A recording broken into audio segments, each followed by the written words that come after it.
Hello, ladies and gentlemen. Welcome to another edition of the S-Team podcast. I'm Jack Millington, and not joining me this week, as usual, as ever, is Mikey Keating. And you're probably wondering why Mikey's not here. And the reason behind that is because he's got some very nasty results from the STD clinic. No, I'm joking, of course. No, you're not. But no, Mikey's got some personal things to be going through, people. So I gave him the week off so we could sort things out, as well as last week. But as you can tell by the laughter, I have got another guest with me this week. It's a man who's been on the podcast before, quite some time ago. I think back in the summer when he first joined. And it's Matty Morris. Hello, everybody. How are you, Matty? I'm alright, how are you? Fantastic. Fantastic. Got a good podcast for everyone this week. Not so much big news happened this week, really. I mean, there's been some. There's been a bit of news. A lot of weird news though this week.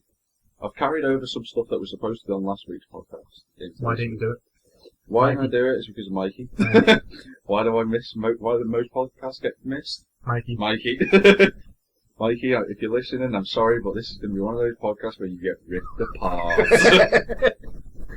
And the laugh proves it, right? And the laugh proves it, indeed. We talked a bit about a lot of stuff, because Mikey isn't here. It means I get to talk about a couple of things that wouldn't normally happen. We've got some politics. Oh yeah, I love politics. Yeah, that's going to be good. Mikey's sitting there going, I'm going to kill you two when I get back. I swear down. Religion, which is another thing that Mikey hates. Actually, it's a really good thing to do with education. Education, yeah, but it's also hell out of Oh, of course. It's like... For most people, they find it boring. Formula 1 guess he spoke about. Perfect. Something about a man with some Pringles. You'll be laughing your head off with that one. Okay. Gaming news, a little bit. And Doctor Who as well, which you get to talk about. Finally tonight, isn't it? Final tonight, which we're going to be having a bit of a speak about. Like he's sitting there back at his own. I swear down! My seat right there. How much he's saying on his beanbag as well. He normally sits down on the bed, it's like, pin me like one of your French girls, sort of thing. But people are going to love Matty's laugh, by the way, if you've never heard it before. You might have done from that first one, but you sat like that, really, weren't you? I remember that. But that's the intro. It's going to get the first story of. There we go. Obviously, a thing yesterday came up that Britain had a debt thing, about 1.7 billion they had to pay, and they wanted 1.7 billion. And Mr. George Osborne has gone, hoo, we've halved it. Why? You shouldn't have that halved, it should be fucking off. Should be gone completely. But to be fair though, he has halved it. But the thing is, this is just another politics campaign. Because the election's so close next year, we've brought it out and they've gone, yes, we look at all the things we're doing now that we've got to actually make it look like we're doing something so we can get in again next year. We're not going to get in. No one's going to get in. I don't think no one's going to. I think the only party that's got a really good chance of getting in next year is UKIP. Oh, yeah. That's genuinely... A drinking party. Yeah, I'm genuinely not joking about that. UKIP are the only party, because my name's Virgil Farage and this is my party, political broadcast for UKIP. Cheers! For UKIP. Which essentially stands for you keep out of our country, you. That's actually pretty damn good. Also, we've got Ed Miliband, the one who pulls weird fucking faces. They chose the wrong brother. They chose the wrong brother. I'm not joking. You had the choice of David and Ed. Which one pulls the weird? There you go, Ed. Well, but that's the one. It's just not the right thing. 2 days later, we've made the wrong fucking choice, lads. And he actually came out to say yesterday, and he said he would fight the election street by street, which I suppose if that ends up working for him, he'll win about 4 streets. Oh yeah, or one, or half one. Or Mikey's house. I'll vote for you because I've got nothing else to do. But one. Oh, come on, really? Use the term bed welding, that's a bit better. It's a bit more subtle. But, It's gonna kill. It's gonna kill you. But, apparently, especially in North, because he was in a meeting in the Northwest, which is where we are, and suggested Labour's on course to lose seats to the Scottish National Party, which I just don't get politics sometimes, because you'd think someone, an ordinary person, would come out and go, I can stand, they would take on ordinary people, ordinary working class citizens, and make this country fixed. And I think that could happen. I think it would take 3 years to fix this country if you had ordinary citizens working it. No one's got the balls to do it. No one got the balls to do it. They'd kick off. Yeah. Nobody would join it if you did have the balls. I think they would round here. Round there, yeah. They round. I think there's a lot of towns that are just fed up with politics right now, and they go for the ordinary. I genuinely think if someone did go and jump on the bandwagon and try it out, I reckon it would work. How many people do you need to start actual politics? You need like 1,000, like 10,000, I think. Well, no, because you can have a local. You can only have you can have a couple of people to start up a party, but you need to be in like let's say a county, so a will. So you'd need about, let's say, 50 people or something like that. It's like you know, I've been telling you about the fire stations in Greasby. That's where I'm driving with the bloody one. Yeah. When I went there on I think it was the Monday before last. 2 weeks ago. Yeah, that's the one. 400 people were apparently inside. And there was like 400 people waiting outside, screaming and shouting. And then the guys who was... Who's in charge? Who's your MP, is it? I think it's the Labour. That's why I think it is. That's why I'm so disillusioned in voting at the minute. You know, as much as I'd love to back Labour in the Hills, it's not. Oh no. But, just, you know, Matty's just... But... That's a bad mistake I made. I don't get it really with, like, the way things are going. It's just, like, I guarantee it's going to be another election where no one's going to come out right. It's going to be 2 parties. And to be fair, I reckon it'll end up being Labour and UKIP in Parliament. No. I think that, because UKIP would not go with Tory because they hate Tory, and they wouldn't go with Lib Dems. But their policies... everybody hates Lib Dems. Yeah. And their policies kind of see eye to eye in a sense. If UKIP or Labour didn't win a majority, they'd go with each other and partner up. I just think that UKIP talk to all the smaller parties.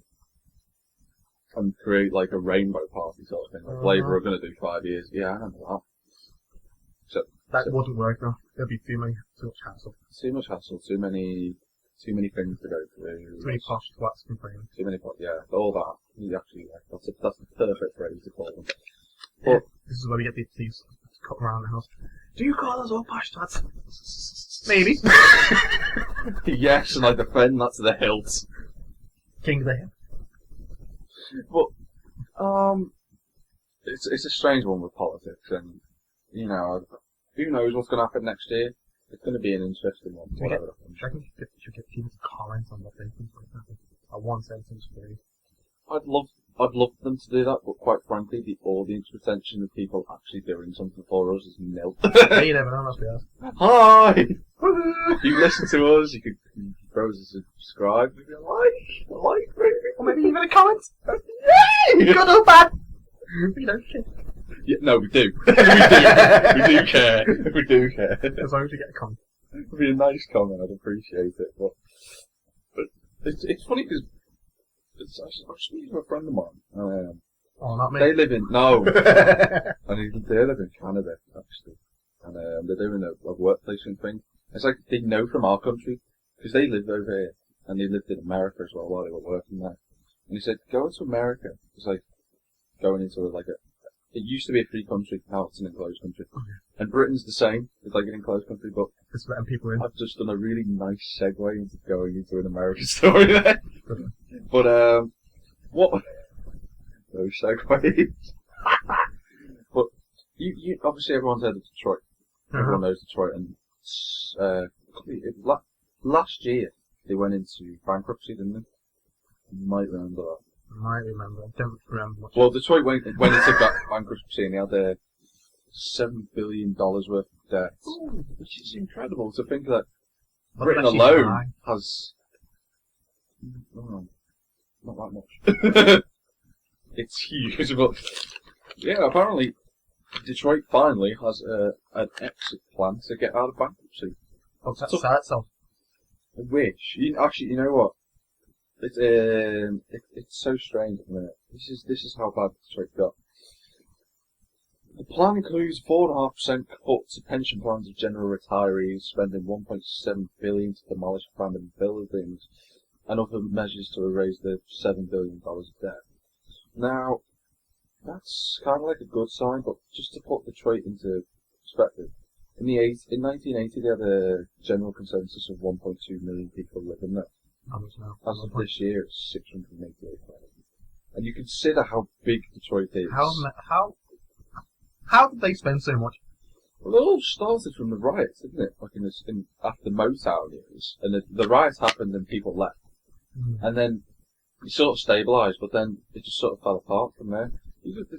I mean, there's no, obviously there's a lot of theft, but there's nothing there. So naturally, there's going to be no one there. There's hardly anyone there, and such a big place. And a series of bad deals, and obviously they had corrupt mismanagement from mayors, and they had promises to pensioners. It sounds like a real life Gotham. Yeah, no, what it does, it's not even life. The tax revenue from the shrinking populations just completely fall apart. But it's nice to hear that Detroit's coming out of bankruptcy, because Detroit was heaving in the 60s. Then they can help us get out of bankruptcy. I don't want any help from Americans, because I just don't want any help from Americans. I mean, last time, what happened when we asked them to help us? We had to help them. And it didn't work out. But I'd rather not bringing that issue up, because we could go down a whole long line there, and that could take some time doing it. Fair enough. But nice to see Detroit. Especially the car. There's such a heaving car industry there as well. One time, Ford and GM constantly battering out in the streets of Detroit, and racing street races. Yeah, and stuff like that.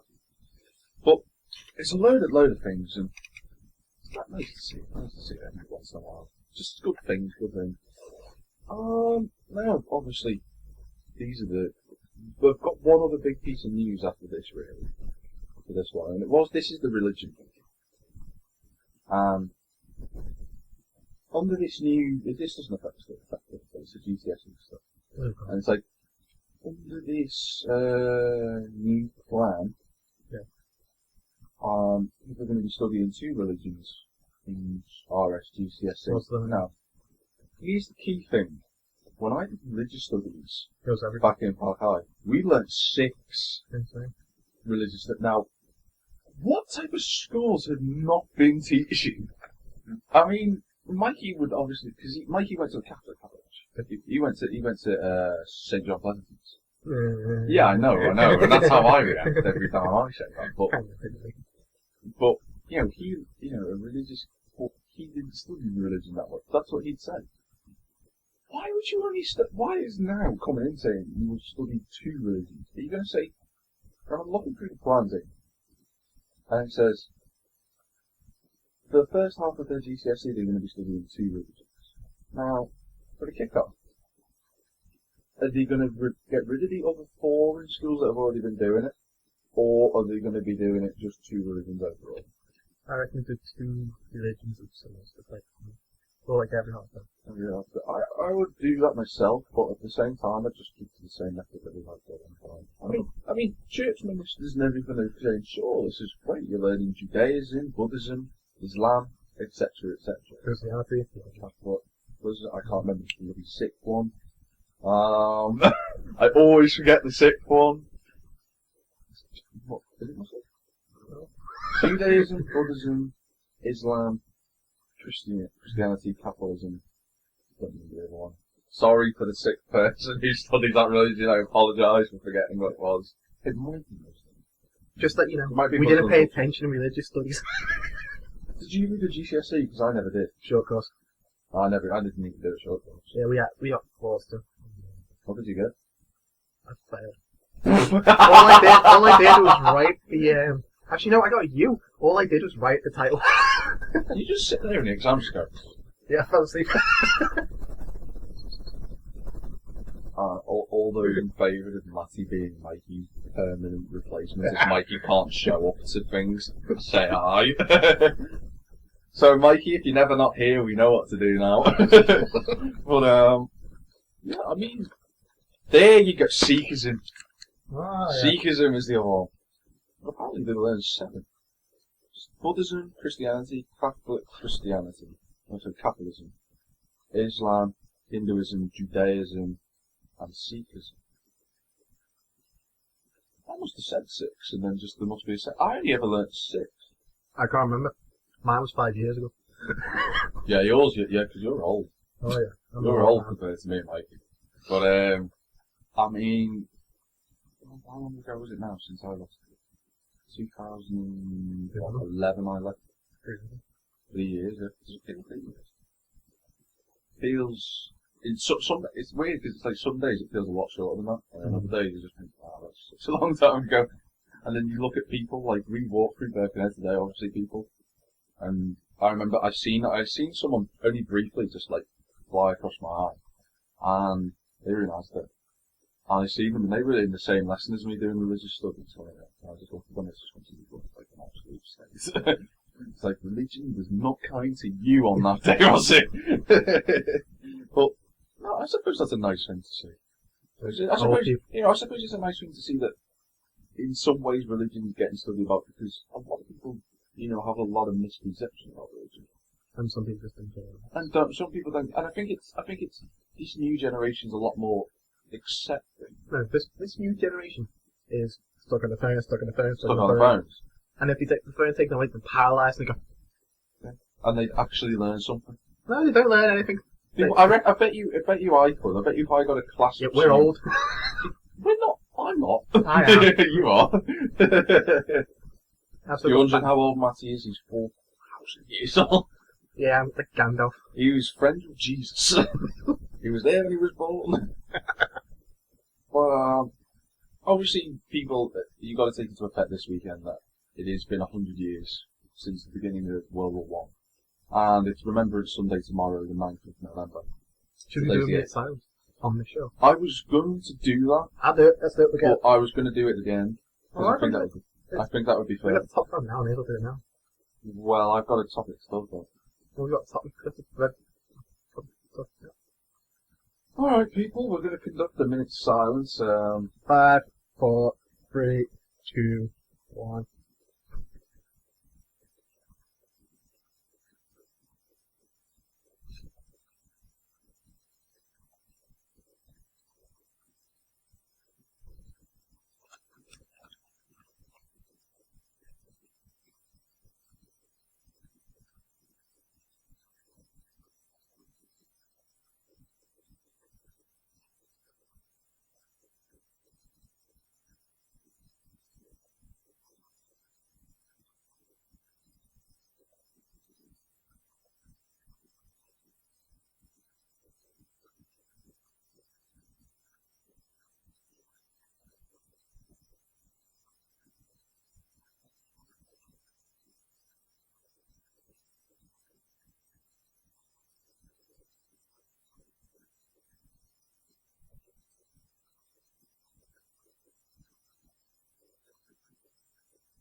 Right, that's it. Alright, well, that was our mini silence. I'll do another one tomorrow. Yeah, actually, sure. But, I mean, as I was saying though, it's been 100 years since, the centenary of World War One. And there's a story here it was actually from October, but I decided to make a point because this presenter made the news for the same reason last year. And she's decided not to wear a poppy for this year. Now, I'm looking at this at both sides, and I'm going to go through it.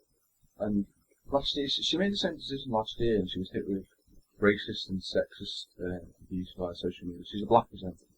She presents ITV News. She might have seen that, actually. Which, it's like Central ITV, Northwest ITV. It might be, I'm pretty sure I've seen it before. And she made a statement saying, I support and I'm a patron of a number of charities, including Up Heroes. And due to impartiality rules, I am not allowed to visually support them at all while presenting these programs. So she supports like cancer support and I think McMullen's charity trust and stuff like that. And she's not allowed to wear the poppies shirt. She's not allowed to wear the pink breast cancer thing. Not allowed to wear anything like that. I mean, is this just the ITV News thing? I don't know. I hope it's not. Because then this would change people. Actually, I've never seen TV presenters, even on BBC News or anything like that, wear anything other than. No. Now that I think about it, there's nothing, is there? No. I mean, she supports World AIDS Day, which is a purple band for the bowel cancer awareness month. And, you know, those do a lot of great things in the UK. And she's not allowed to wear stuff like that, and then you've got to wear a poppy. The fact she's saying it is the reason why she's getting all the hatred. The way she's saying it is probably not the best way of saying it, but I can understand where she's coming from. Half and half. But at the same time, you should really wear a poppy, I think. They're in the country. But a lot of people nowadays, I've noticed. Get burnt in the face for wearing a poppy. You know, a lot of people have said. Another guy, Harry Smith, who writes for the Guardian, said this is his last year he'll be wearing his poppy, he said, because a lot of politicians in Britain nowadays use past wars to bolster the national austerity and stuff like that. So look at us, Britain made us look good. And that's not really what the poppy's for. And I've seen a lot of politicians do that, and it's just like, that's not the right thing to be doing. You know, you're supposed to be remembering those that gave their lives. And it's really a celebration of wars. It's not so much. Not celebration of wars, it's celebrating the fact that soldiers who've lost their lives, and you've got to remember them. Families who lost brothers. And families who've lost, you know, families that have lost families, never mind. You know, because people have lost whole families just to my great-granddad got lost in the war. I found out the police.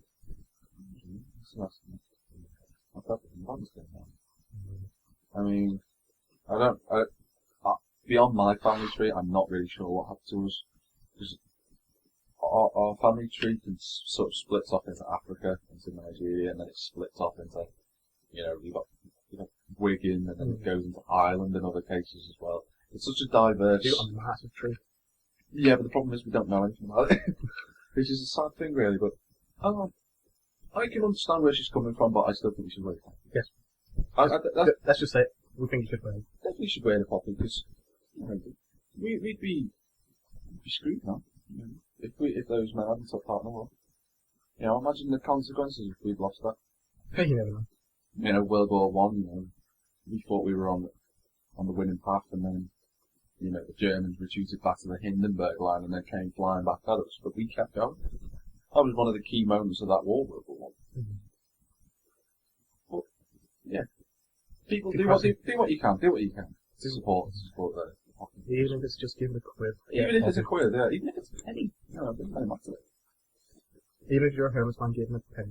Yeah. Actually, you see a lot of homeless people do that. I do. I see a lot. I see a lot of them asking for money off them. That as well. Any other day of the year.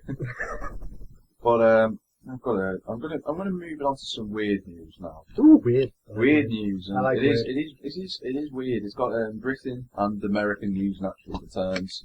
But first story is obviously I mentioned to you about the Pringles lid before. Oh yeah. What is this? Now this is brilliant. Dropped Pringles lid cost Bristol man almost £500. Did you drop it on someone? No, I'm gonna tell you about the story. A man has been ordered to pay £500 in fines and costs for dropping the Pringles lid on the ground. Now, this sounds, I know, but this guy's 31 years old and he's walking, seen by a PCSO, which is basically citizen service. Mm-hmm. I don't know. That's just cool. One of those civil servant who hides in a bush. And that's a bit creepy. I know. The Bristol magistrates heard about this, and obviously the civil servant reported it, and the guy, Gareth, his name is, he failed to pay a £75 fixed penalty notice. £75 for just dropping a bloody Pringles lid. Where was this? It was in Humberston Walk. Yeah, so it's a pretty place. And no wonder. Yeah, what happened was he was taken to the court and the fine was raised to £200. And then he must also now pay a total cost on top of that of £298, saying it would, and the council said it would not tolerate littering on any scale. I'm sorry, but £500 is a lot of money for dropping a Pringles lid. Did he mean to do it? I don't know. For saying that, it does stop them from dropping. But I can understand them doing it, yes. And it gets a load of money. It gets them, I think that's a lot of money. I think £100, I'd understand that. Because that would get a lot of people. Basically, they're all going mad with power. They think they have power. They think they can do whatever they want. One day there's going to be a riot. There Stop making us pay! Well, did we riot 2 years ago? We didn't. It was 2009. 2012 or something like that. I remember the riots that happened down here. That was my old McDonald's got back in. Yeah, with the wooden windows.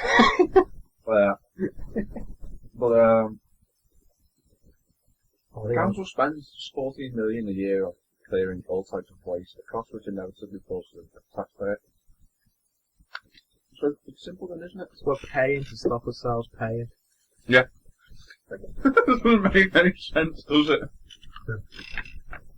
It's funny, but I still think £100 would be the right amount. £2.50 in extreme circumstances, but £2.50 to drop an entire bag over. Actually, no, £1,000 to drop an entire bag. £100 for one. Hold it. Yeah. You got 200 190. He'd give you a £10 discount. £10? £10? £100 discount. I'm gonna move it on now. I've got more weird news, and trust me, it does get funnier and funnier. Oh, I get the lucky thing. Matty, you went on holiday. Ooh, You sat on a plane. You sat on a plane. Oh god, that was the worst. Imagine sitting next to a Imagine sitting next to a grotesquely fat man. Well, my mate's sitting next to me, so. Oh, he's harsh on himself, isn't he? I'm not fat, I'm just a bit wide on the shoulders. Well, I'm just going to show you a picture of this guy that this man sat next to. There he is. Holy crap! He takes up and Aisle. He takes up 1.5 seats. People, that's how bad. No, he takes up an entire aisle, basically. Nobody will be able to get past him. If he sat in the aisle, he wouldn't be able to get past him. No. He's massive. I swear, I hate these adverts. Why do they always put them in? I'm just going to mute my Kindle so that goes off. The thing I hate on Earth No. is when they lie back and your legs are stuck underneath and they're bending the wrong way. No. And then you want to punch him in the back of the head and get him to stop. Now, this man was on a Jetstar flight from Perth to Sydney. Now, this is quite an old story, but it's only just resurfaced again. And Perth to Sydney's a couple of hours, actually. It's about 2 hours. Might be a little bit more. And the man was so mad that he was the guy who took the picture of the fat guy. And he said, he wrote them a letter. And the letter is fantastic. And I'm going to read it out to you, if that's alright. It's quite long, so bear with me. Dear Jetstar, do you like riddles? I do. That's why I'm starting this letter with one. What weighs more than a Suzuki Swift, less than a Hummer, and smells like the decaying anus of a deceased homeless man? No idea? How about this? How about what measures food portions in kilograms and has the personal hygiene of a French prostitute? Still nothing? Right, one more try. What's fat as fuck, stinks like shit, and should be forced to purchase 2 seats on a Jetstar flight? That's right, it's the man I sat next to under on my flight from Perth to Sydney yesterday. That got me, that under got me there. As I boarded the plane, I mentally high-fived myself for paying the additional $25 for an emergency seat. I was imagining all that extra mean when I was suddenly distracted by what appeared to be an infant hippopotamus located halfway down the aisle. As I got closer, I was relieved to see that it wasn't a dangerous semi-aquatic African mammal, but a morbidly obese human being. However, this relief was short-lived when I realised that my seat was located somewhere underneath him. I'm not even done yet, that's only the second paragraph. Soon after I managed to burrow into my seat, I caught what was to be the first of numerous fetid whiffs of body odour.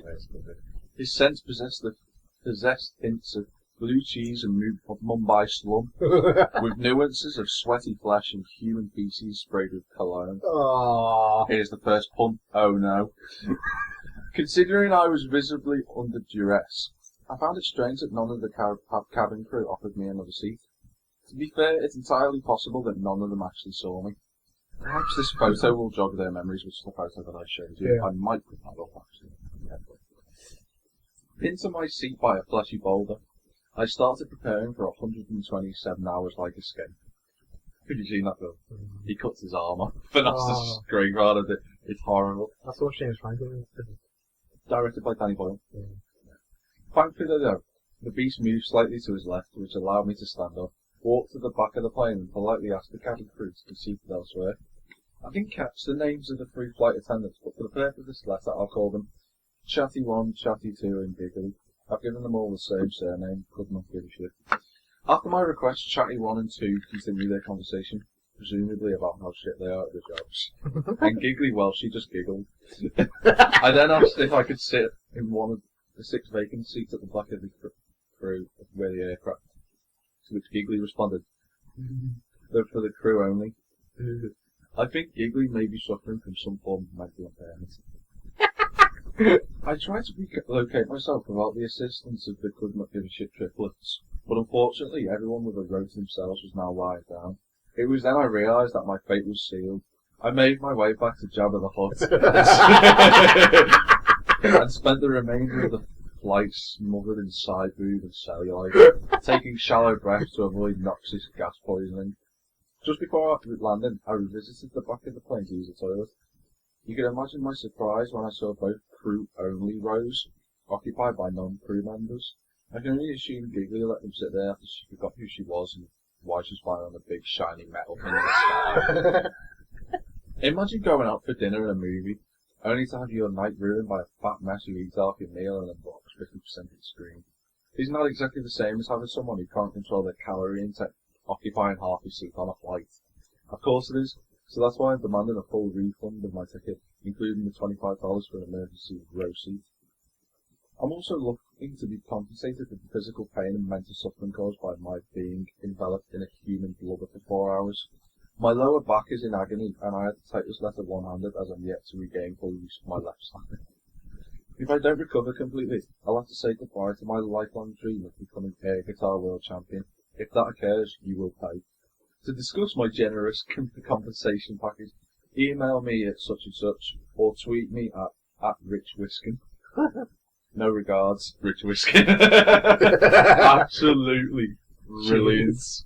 And I just thought that came out about a year and a half ago, to be honest. And you shouldn't be allowed to be sat next to someone like that. I'm sorry. You pay all that money and you end up sitting next to a fat heffalump who sweats out of every orifice possible. Oh, I feel sorry for the guy. I have actually now followed that man on Twitter. He is hilarious. I must add that. He is funny as hell. Just to remind you people, at Rich Whiskin, trust me, you will not regret it. Imagine that. Don't want to. Imagine, oh god, you know, I know he took the mick then and said, "Oh bloody hell, I'm bad," but Jesus Christ, you're not that big, mate. No, I'm not that sweaty.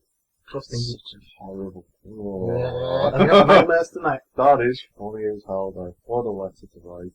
And I bet, I really hope to the fact that he did get his compensation package. I'd love it if he did. Because he deserves it. Yes. Now, that was Australia. We've had Britain. So, what other colonies are we going to explore next? Uh-oh. Excuse me. What was that? Build up a gas. So, do you know which place we're going to next? Oh, Brazil. No. New Zealand. America. Oh! We're still on weird news, Matty, remember? The weird news is not complete without the Americans.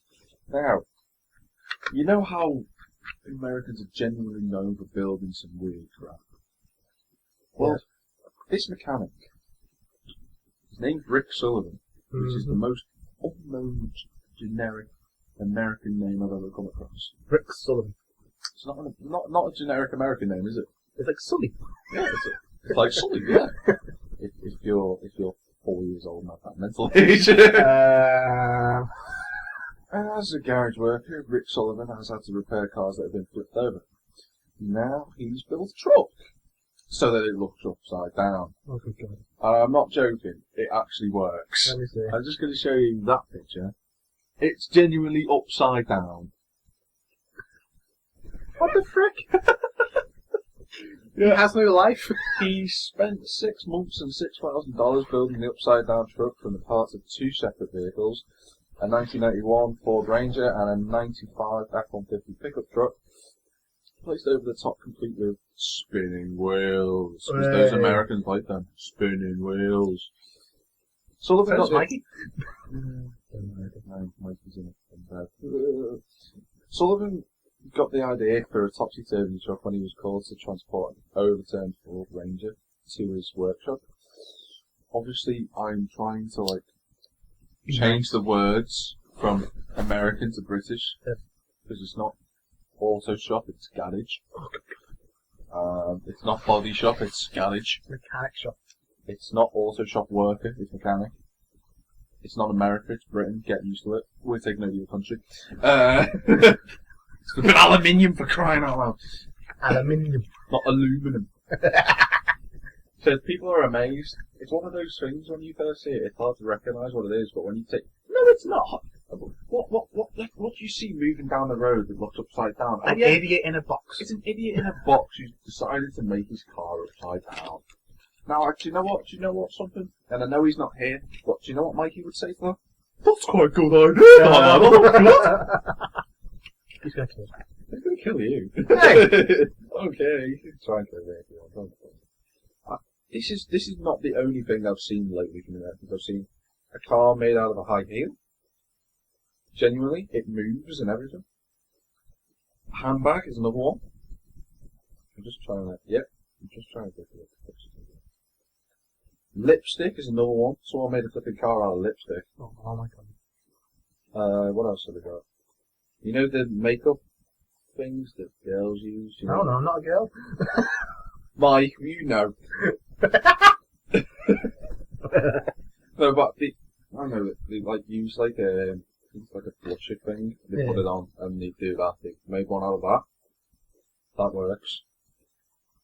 And there's some other weird stuff. But why are the Americans so nuts? Is it the water?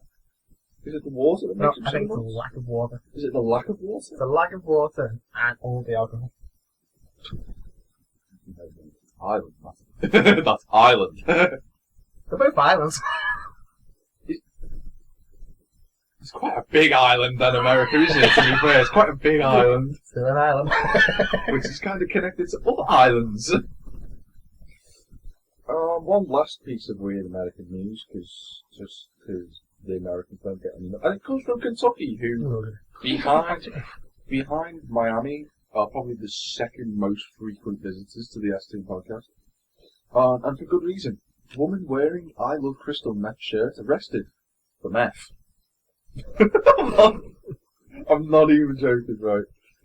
A Kentucky woman has been arrested on meth charges whilst wearing the I Love Crystal Meth shirt. Does it get any stupider? Why would you point out you like meth? And he took a mugshot of it, and there she is. Now I get it. Yeah. I get it. Now you understand why there are so many big people in the world, and most of them live in Kentucky. Not America, because America's done quite a lot of good things. I don't want to go ahead and offend the whole of America. So Matty is now going to get chased through the street with pitchforks, while I get chased by Kentucky and go, "Your KFC is quite good." I sound like Frankenstein there. Shush. I wasn't even thinking that, you know. That's quite good. Matty is now Frankenstein, people, if you want to. No, I don't want to be Frankenstein. I want to be a Super Saiyan. What's Super Saiyan? Hebrew? Isn't Saiyan, not Saiyan? Super Saiyan. I think it's Saiyan. Maybe that's like the Japanese one. But, obviously, now that's the end of the weird news, we can move into sort of the last half of the podcast, really, I guess. But that was the first half, right? Yeah. Actually, no, it's probably the last third. We're already probably past the first half, yeah. Formula 1. People. Oh my god, thank god. Matthew's been waiting for this week. I have been waiting. Back in Brazil, quick point on Formula 1 is that so far Brazil, second class Grand Prix this weekend, Rosberg has been dominating the session. Yeah, but Hamilton pointed out he likes the feeling of his car this week. He just didn't get enough time for it. I mean, I hope so. I'm hoping for a good race. I mean, you know, Hamilton could just sit back now and finish second each time. He's got the championship lick. It's annoying me, the fact that this reliability, I don't like. I know. It could go either way. I don't want Rosberg to win. No offense, Rosberg, if you listen, which I probably will. But I don't want you to win. I'm just actually looking at the Brazilian Grand Prix practice at the moment. The summary that they do. Is that live on BBC? Sadly not, no. Final practice is underway currently as we speak. Hamilton's spun. Oh, So, what? Yeah. That's my favourite out the fucking window. That's your idea. It's very, very, very strange, but 35 minutes to go. Actually, no, 30 minutes to go. A minute. Alonso had a fire yesterday as well.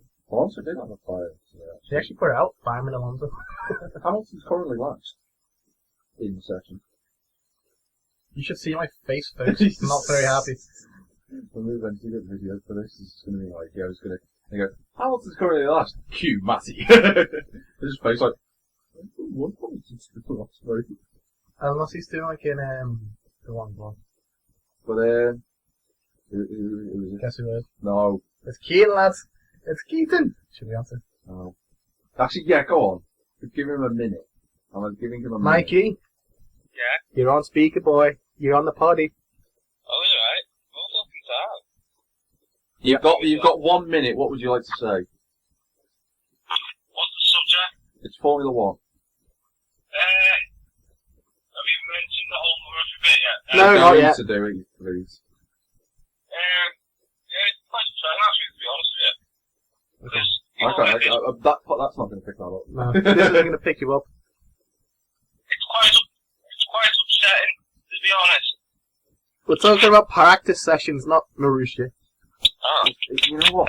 It's Mikey's know. brain just does not compute sometimes. Yeah, by the way, we have been taking the mickey out of your session. So I watched this and it's really bad, I'm going to kill both of you.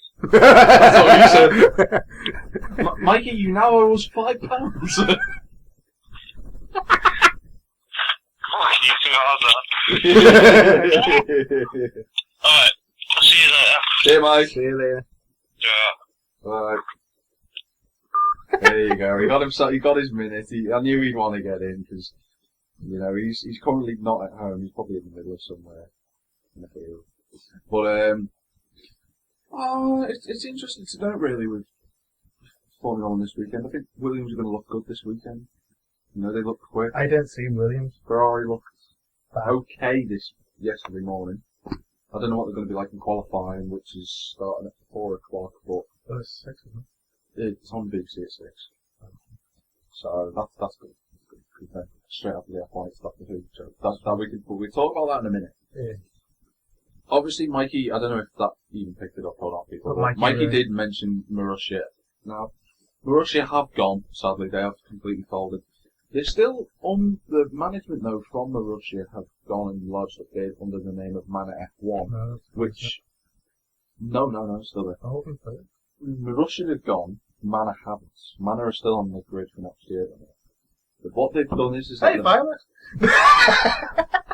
that's them celebrating Mana are going to be on the grid. But yeah, Mana are trying to get on the grid for next year. I think apparently they've got a lot of funds ready. But whether they've got enough, I don't know. I feel sorry for the 200 people who work in Marussia F1 who've just been sacked. I think if Mana can get a good platform going, I think they might be able to get some of those people back. So, Probably not all of them. it was a good team as well. Yeah, I mean, they had a good following over here. I mean, we all like Marussia. Oh, I mean, I don't think there was anyone who didn't like them. Mikey, he's Kato. Catering fan, obviously, yeah. How are you feeling now, Mikey? Although catering, then again, I mean, They haven't got as many points. they've got a week to find a buyer. They're also on the grid for next year, but they're under the name of Malaysian F1. But they don't know if they've got the sponsorship for that next year. So catering could go next year as well. It's all. And it needs to change. I mean, F1 needs to change because, you know, the 3 teams that entered, that signed under the Concord agreements in 2009, Mana F1, catering, but they weren't known as catering back then. And Lotus back then? Lotus, yeah. And Hispania, but they became HRT naturally. HRT folded last year, 2015, but it's sad, really. I mean, you know, in 2012, so they folded HRT. Yes. And, you know, I mean, at the time when HRT folded, you know, HRT had always been in problems anyway. And HRT, to be fair to HRT though, they were the closest team to get to points in F1 before Marussia did. And, you know, they designed pretty decent cars for 3 years. Apart from the first year they did, their car was terrible. That was like 7 seconds off the pace. That's like... If it was 7 seconds off the pace, they wouldn't have made any qualifying laps. And they wouldn't have Back in 2010, 107% rule wasn't there. They brought it back after that, yeah. Because for so many years, they've got within to the 107% rule that they didn't need it. And then that year, when they brought the 3 teams in, they were all outside of it. But I think F1 needs to change. It's been a good season so far, though. I've enjoyed it. It's been a great season. It's going to be between Rosberg and Hamilton. I still think Rosberg has a chance. It's I don't want him, though. I know you don't. I mean, if Hamilton makes a mistake this weekend, and Rosberg will win, you know, I do think Rosberg will win tomorrow, sorry. But it all relies on how Hamilton gets on. Hamilton could sit in second in both races and still win the championship even if Rosberg wins. If I was Hamilton, that's the approach I'd take. I'd concentrate on this. I'd take second place now in Brazil, but the problem is Rosberg will have such a momentum that Hamilton just has to stay in this game. Abu Dhabi. It's his title to lose right now. I don't know if he's gonna win it. I know you do, I don't, but it'll be really interesting to see what happens. This is the battle of F1 in the podcast. It's definitely going to be the battle of F1, and I can't wait to see. I can't wait to see what happens. It's going to be a good end to the season. I know. It's going to be good. Oh, and two quick driver announcements. Sauber have announced their driver lineup. They got Marcus Ericsson, who was with Caterham. What a bloody turnaround he's had in the last few years. He's had a cracking couple of last races as well for Caterham. It's been brilliant. They've had that new guy as well. And Felipe Nasser, Williams test driver, is coming. He's looked good in practices. The good thing for that is, for us Brits, is that Susie Wolff's going to get a better chance now with Williams. Because Nasser's gone to Sauber. Wolff has to become test driver. Oh, God for that. So we're going to be seeing a lot more of her in practice sessions, which is great, because I like to see diversity in F1. But it was just the Sauber team just then? That was Sauber. So what the hell's happened to Suter? Suter. Well, to put it simply, and I'm just going to sacked. Well, Gutierrez for me should have not even been here this year. I don't know why he was. I've never thought. Not that I didn't like him. He was a good guy, but he wasn't a good driver. I just didn't think he was quick enough. He might get a chance in a couple of years. I don't know. I mean, Grosjean did. It took him 4 years, and he got back into the sport. You know, he drove for the last 7 races of 09. Took Jenson Button out at Spa. I still remember that. When I meet you, I will bring that up, and then I will shake your hand. Oh, and then he took Alonso out and Hamilton out in Spa. Yeah, in Spa, twice in Spa. He took people out, but I'm just gonna. And then he took out Michael Schumacher in 2012 in Monaco. The first corner, everybody was piling in. Oh, then Grosjean just goes right up the backside of Michael. Now I'm just having a look here for these signed teams for next year. Hamilton and Rosberg. Caterham are still lined up, and actually Manor have not really been sorted yet, but Caterham's still there. Do you want me to tell you where the spaces are on the grid? McLaren's got 1 at Lotus, 2 at McLaren, 1 at Toro Rosso. Ferrari. No, apparently both of them have been. What is it? It's fell inside. Okay, this is very bizarre because it says here Fernando Alonso is racing with Ferrari. I think that's wrong. I think someone's got the sign thing wrong. I'm just going to check the news. I hope he signed to Ferrari. And that means writing him to Totally off somewhere, and I'll be able to get him in. I think he'll be alright next week. I doubt it. And McLaren, Eric Boullier has finally announced that Fernando Alonso is talking to McLaren. No! No. He's going there. No! He's going there, you know. I want Button to stay. I know, and everyone does. Even Hamilton urged McLaren to keep Button.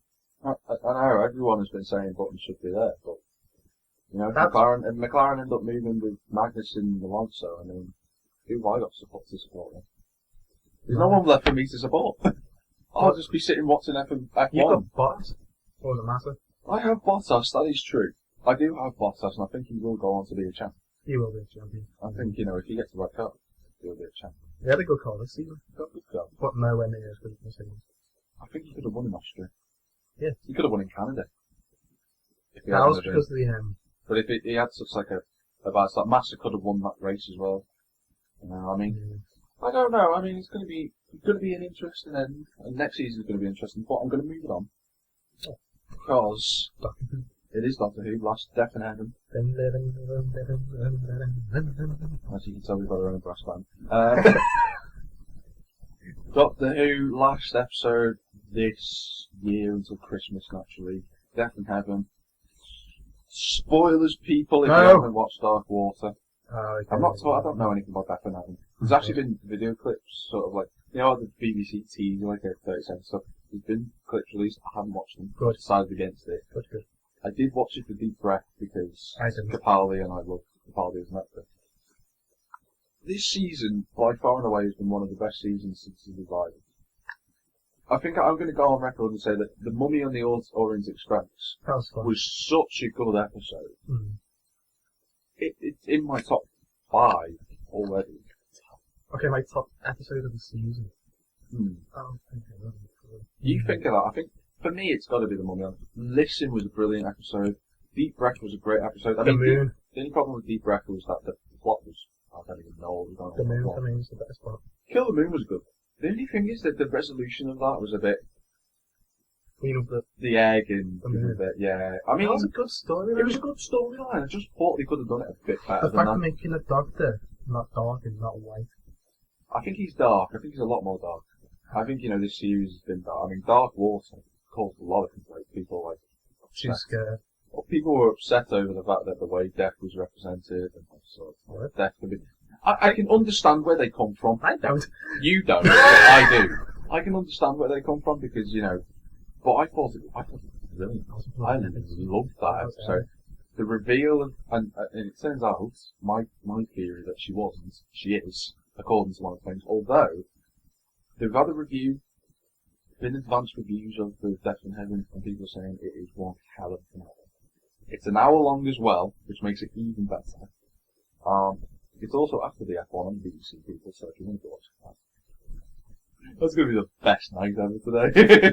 It's the end of Doctor Who. It's not the end, that's the sad thing, it's the end of Doctor Who until Christmas, but I think Capaldi is going to go on record as probably one of the greatest Doctors ever. And it's a cracking little thing today that came up. There's a 9-year-old kid, who's an autistic kid, lost his nan, or nanny, I don't know if it was someone who was looking after him, and he was very upset. He wrote a letter to Doctor Who, obviously, saying, what should I do, and stuff like that. Peter Capaldi recorded a video message back to this little kid. I've watched this video, and so... Can you get onto it? I can get it up, actually. I've got it loaded. And it's a lovely little thing for a 9-year-old kid. I'm going to absolutely love this. I'm just going to... It's only about 30 seconds long. Now, Matty's just going to watch that. It's a lovely little message. Just press play. He's going to watch that now. Hello. Thank you very much for the meeting. I really enjoyed getting it. Because you see, Clara and I travel around into space. Sometimes bad things happen to us. You know what sometimes sad things happen to us too. So it's nice to know that somebody like you out there who's on the high side. You should know that we're the best too. So you look after yourself. Take care. Be happy. How nice is that for a message for a little 9-year-old kid? And the mum came out and said that he just put a smile on that little kid's face. He just couldn't believe it. He was so happy. And you know, he's done that a couple of times now. He did that a couple of months ago when he took over from Matt Smith and he did this thing where he was sat with crying and his little kid's like, I'm worried about Matt Smith. And see me, there's me in the picture. There's me. There's Carl.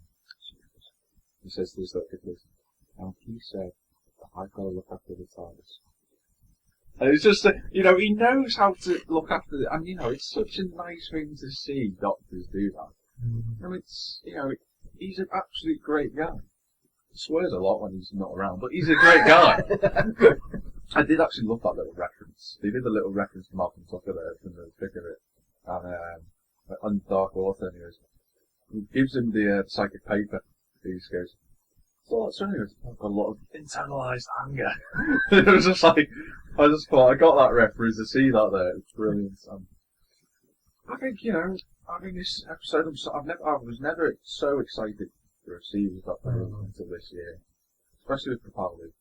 And Stephen Moffat, you can mock him, you can say his stories. He's done a good job this year. But his casting of Capaldi has been perfect. And I think people have got to take note of that. Mm-hmm. What an absolutely brilliant character. And I hope he stays on for a good few years. Oh, 5 years, I'd be happy. I mean, he'd be 60, but I'd take that. 60-year-old doctor. I think it's possible. I mean, William Hartnell went till he was 58. I mean, it's not impossible. And he's in a much better health than William Hartnell was. It's great to see Doctor Who being so good on this level. And the viewing figure was shot up. Have it? From last year, yeah. I think because people may have got sick of Smoffer's storylines with Matt Smith. I like Matt Smith though. I like Matt Smith. I didn't like the storylines. I just thought the storylines was quite weak, yeah.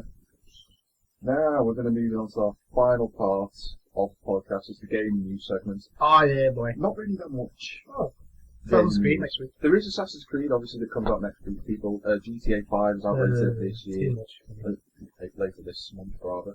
I'm getting it. I'll be trading. Oh, no, you are. I'll be trading in my old GTA for it. Although I'm going to miss that GTA because... My GTA on the Xbox has a load.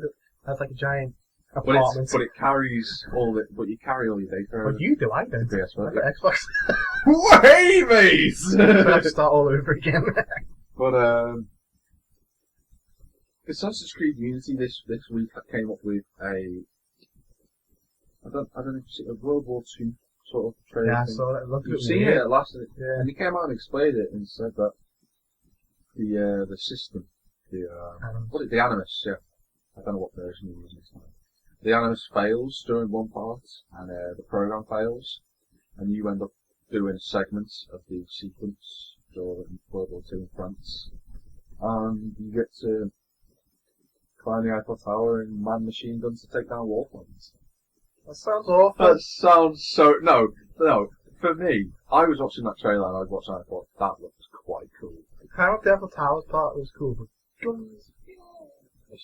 Well, they did. I think if it's for one segment, I think that'll work. Yeah, just and I'd love one to see that. And if it's like midway through Paris and then he comes back, I'd love to see how that changes him as a person. That would be amazing. Yeah, imagine if it was halfway through. If it's at the end, it's not really going to do much, but if it's halfway through, you're going to see a big change in Arno, the way he reacts to things. I'm really excited for Assassin's Creed Unity. Wait, so I thought it was just a guy using the memories of Arno. Apparently so it Arno is. would be able to be... Oh, you realise it's him. What's happened? Arno will know it's him. Arno can't travel in time and back. It's the guy who's controlling the travels and he just uses that. You never know, it might end up being Arno himself. You never know, Arno might end up being like pulled through time and into the Animus and then out again. It's all inside. We'll find out when we play next week. We will find out. Oh yeah, next week. I Getting was hoping for a finger click. I know. I'm seeing you like. I mean, I'm getting the Bastille edition. I'm not. You're not. You're getting the Standard version. Tool. But no, you're getting Assassin's Creed nonetheless, and I'm quite happy with that. It's going to be good. Co-op mission. Co-op mission's going to be good. And speaking of co-op missions, what have we been on lately? Last few days. The crew beater, ladies. Well, I haven't. You haven't. He's just finally downloaded it this morning, people. Mikey's also, he's only had about an hour gameplay of it, so he hasn't really tried it. I've had it since Friday. I've had it open since Friday. I've got to say, it could go down currently right now as probably one of the best racing games of all time. The controls are heavy on it though. That's the one thing when you change it to hardcore, that you change it. That's what you need to do. It turns all the assists off and everything. Because when you start on the people who haven't got the beta, or the people who are getting the game, when you start off, it has all the assists on. All you've got to do is just change the assists to hardcore, and it turns them all off. Because when you drive, I spun out a lot. I don't spin out. I just go so slow. You will do when you're on hardcore. Because in the choice of the beta, you get choice to begin with 4 cars. I chose the Challenger. I chose the Mustang. It is such a fun car. The cars are brilliant. The Mustang just looks epic. The Mustang does look. In blue, black spoiler. So happy. I've had to go at all 5 different types of car now. Have you? I've driven the street. I've driven the dirt. Right. No, the road. Performance Circuit. and circuit. You've got circuit I've, as well. no, I haven't got a circuit drive, but one of the missions that you do to get the job. Yes. Yay! The circuit car in the beta is a Ford GT. Damn it! It's quick as hell. Trust me, the top speed I've been able to got out of it was 231 mile an hour. Is that even possible? It is. When we in real life. Yes. Is it? Yeah. In a Ford? In a Ford GT circuit. Back, yeah. Even Formula 1 cars don't go that fast. No. They max 2. 220, yeah, pretty much. But the crew could go on record as being one of the greatest racing games of all time. The only problem is, in 4 months' time, the Project Cars comes out, and that will wipe it all over the floor. But for now, They're 2 different games. they are 2 different types of games. That wouldn't be fair in analysing them. But if you look at them as racing games, Project Cars Cars will wipe it, sadly. The crew is such a fun game to play, and I recommend anyone to get this, because, even if it does cost 50 quid. you know, it's a combination of the game that everyone wants, which is a Need for Speed Underground. Everyone wants a third one. It's a cross between Midnight Club, and it's got a really nice sort of. It's not an arcade feel. It's in between. RPG. Yeah, it's not RPG. It's in between an arcade and a simulation. Yeah. But it's a nice way of playing it. I think it's a. Story's quite good at the start as well. I've ignored the story. I I don't didn't. know. I ruined it for myself again. Yeah. You did that. I managed to skip all the cutscenes, so I don't know the story. I can ruin it for you if you want. No, I will kick you in the teeth. Don't think I can't. I don't think I can't kick you from where I am. I can reach. So far, I've enjoyed the beta massively. I absolutely adore the game. I will be getting it. I don't see the point in getting the limited edition version It's just the same stuff. because it's early access to stuff, and plus the fact that You don't want to make the same mistake you did with Drive Club. no, because Drive Club, it was only an extra $5, so I'm not too bad about that. But I think Ubisoft have played blind here with the way they've released things. Assassin's Creed next week, Crew, and then you got the Division later on You next got Rogue as well. Rogue. Rogue's still low.